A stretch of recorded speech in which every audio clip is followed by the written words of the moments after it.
3 août 2011, ouverture du procès d'Hosni Moubarak, finalement ajourné au 15 août.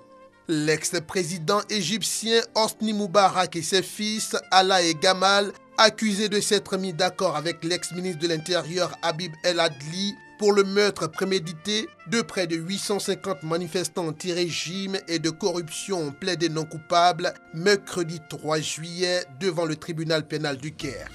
Toutes ces accusations, je les nie complètement, a déclaré Hosni Moubarak, à qui un micro a été tendu.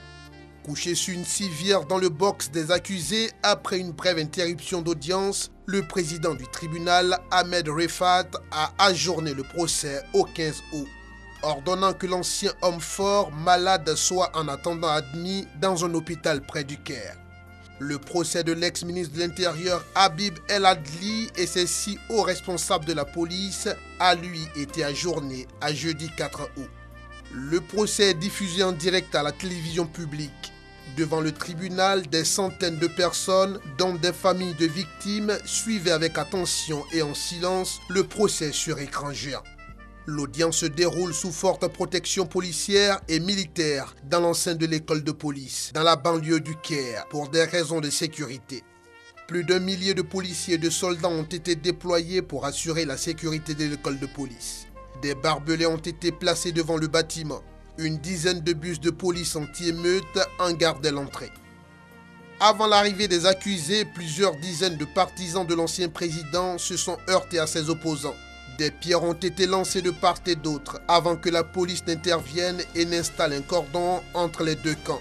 Plus tôt, des partisans d'Hosni Moubarak avaient manifesté en sa faveur.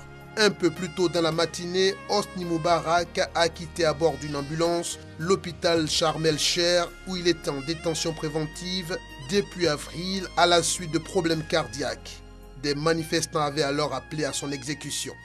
Son avocat a assuré que l'ancien président souffrait d'un cancer, qu'il était dans le coma, ce que l'hôpital a démenti. L'un de ses médecins a affirmé qu'il était dans un état relativement stable, mais qu'il était faible car il refuse de s'alimenter et est très déprimé.